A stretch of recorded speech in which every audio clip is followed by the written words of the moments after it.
Good morning, comic book fans. Welcome back to Comics in 5 Minutes. I am your ever-loving host, Shorty, and today we're reviewing Batman Black and White.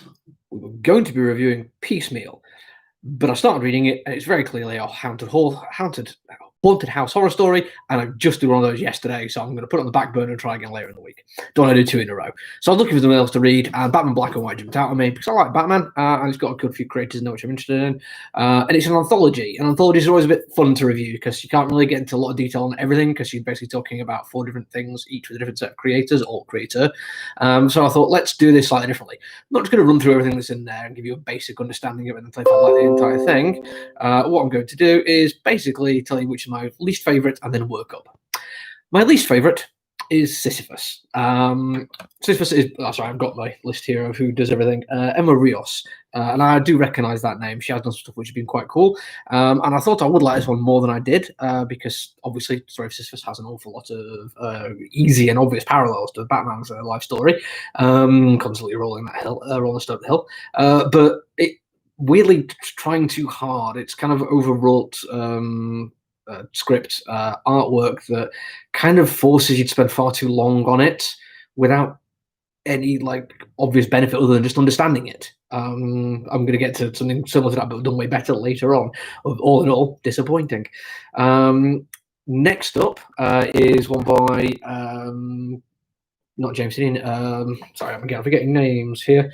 J.H. Williams III, who should at some point work with James Deane the Fourth. Just needs somebody else who's the fifth now, and it'll be absolutely fine. But he's doing a solo piece work where he's doing the art and the writing for it, and he's an artist I usually really, really love. He has done some absolutely amazing things, and he's damn good. I'd say him. I've no idea. Jay. Who knows?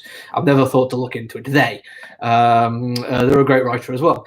But this one is doing something which, by the end of the page of opening it, I knew what was going on there, and by 4 pages in, it was blatantly obvious. And then it got to the end, and it was like, yeah. So actual story-wise, just a little bit disappointing. But it's definitely a very, very good-looking one. Next up, second best.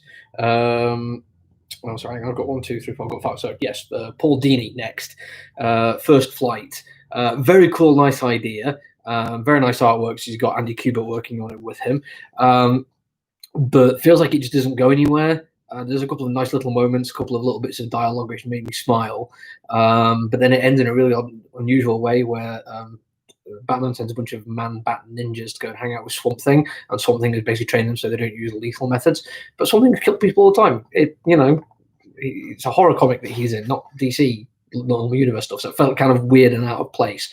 But it looks good and it's a great story, so the ending just took away from it a little bit. Next up, Metamorphosis by G. Willow Wilson, illustrated by Greg Smallwood. This one I really, really liked. It feels very traditional Batman, very traditional detective comics, in fact. Him going in and dealing with Killer Croc, but the twist in the tale there, and the idea of Stockholm Syndrome, but something a bit more complicated. Batman having to reevaluate stuff and making mistakes, which is always nice to see. And it looks great. It looks kind of classic. It feels like it should be something that Paul Dini was writing, even though he wrote First Flight. But the artwork kind of really matches with the style. My favourite, though, is The Demon's Fist, written by James Tynion and art by Tradd Moore. Tradd Moore's art is one of those things that I can kind of take or leave sometimes. But in this particular occasion, it works very, very effectively. There's a lot of art where it's almost like an optical illusion kind of thing, where the more you pay attention to it, the more you get from it, and you realize that there's more going on. It's actually rewarding you for spending a lot of time devouring the page with your eyes. There's a one-panel fight scene which managed to have more motion and fluidity than some entire pages of the 9-panel page kind of stuff. It does everything it's supposed to do, and it does it very, very effectively. And written by James Tynion, who is current writer of Batman. Obviously, I've been saying for a while. I've quite liked his run on it. After Tom King, I thought they'd play it safe, but they've actually done something which is just traditional and great, and I really liked it. And his story is about one member of the League of Assassins just doing one job and how much it means to them, and everything that goes into making that one moment work, and what the lasting effect will be, and kind of puts this person's character arc within that of a larger story, which is a nice little narrative twist, and I really enjoyed it. So overall, got 5 stories, not 4 I thought. Sorry, I'd forgotten one of them. And only one of them I didn't particularly enjoy.